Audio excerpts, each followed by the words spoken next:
Hi friends, SBS talks എന്ന ചാനലിലേക്ക് സ്വാഗതം. നവോത്ഥാന നായകന്മാരിൽ പാമ്പാടി ജോൺ ജോസഫിനെ കുറിച്ചുള്ള ക്ലാസ് ആണ് ഇന്ന് നമ്മൾ ഡിസ്കസ് ചെയ്യുന്നത്. പാമ്പാടി ജോൺ ജോസഫ്. സാധുജന ദൂതൻ എന്ന മാസിക പ്രസിദ്ധീകരിച്ചതാരാണ്?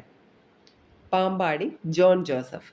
സാധുജന ദൂതൻ എന്ന മാസിക പ്രസിദ്ധീകരിച്ചത് പാമ്പാടി ജോൺ ജോസഫാണ്. സാധുജന ദൂതൻ മാസിക പ്രസിദ്ധീകരിച്ചത് എവിടെ വെച്ചാണ്? ചങ്ങനാശ്ശേരി. സാധുജന ദൂതൻ എന്ന മാസിക പ്രസിദ്ധീകരിച്ചത് ചങ്ങനാശ്ശേരിയിൽ വെച്ചാണ്. തിരുവിതാംകൂർ ചേര മഹാജന സഭ രൂപീകരിച്ചതാരാണ്? പാമ്പാടി ജോൺ ജോസഫ്. തിരുവിതാംകൂർ ചേരമർ മഹാസഭ രൂപീകരിച്ചത് പാമ്പാടി ജോൺ ജോസഫാണ്. ചെരുമാ ബോയ് എന്ന പുസ്തകം ആരുടേതാണ്? പാമ്പാടി ജോൺ ജോസഫ്. ചെരുമാ ബോയ് എന്ന പുസ്തകം എഴുതിയത് പാമ്പാടി ജോൺ ജോസഫാണ്. പാമ്പാടി ജോൺ ജോസഫ് ശ്രീമൂലം സ്റ്റേറ്റ് കൗൺസിലിലേക്ക് തിരഞ്ഞെടുക്കപ്പെട്ടതെന്ന്? 1931. പാമ്പാടി ജോൺ ജോസഫ് ശ്രീമൂലം സ്റ്റേറ്റ് കൗൺസിലിലേക്ക് തിരഞ്ഞെടുക്കപ്പെട്ടത് 1931.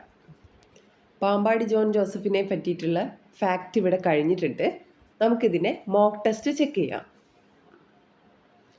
സാധുജന ദൂതൻ എന്ന മാസിക പ്രസിദ്ധീകരിച്ചതാരാണ്? സാധുജന ദൂതൻ എന്ന മാസിക പ്രസിദ്ധീകരിച്ചത് എവിടെ വച്ചാണ്?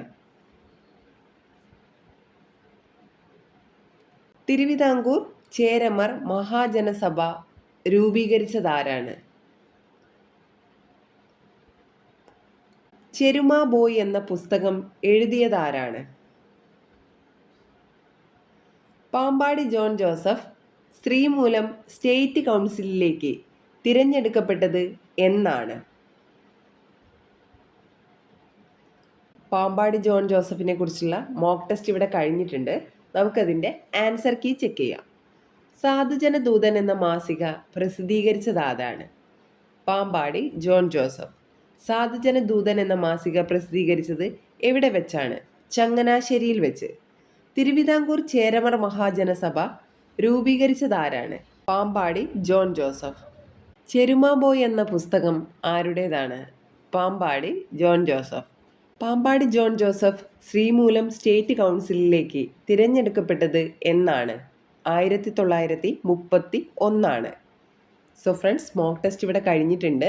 നിങ്ങൾക്ക് കിട്ടിയിട്ടുള്ള ആൻസർ എത്രയാണെന്ന് ഈ വീഡിയോൻ്റെ താഴെ കമൻറ്റ് ചെയ്യുക. ഫുൾ മാർക്ക് കിട്ടുന്നവരെ ഈ ഒരു പ്രോസസ്സ് തുടരുക. താങ്ക്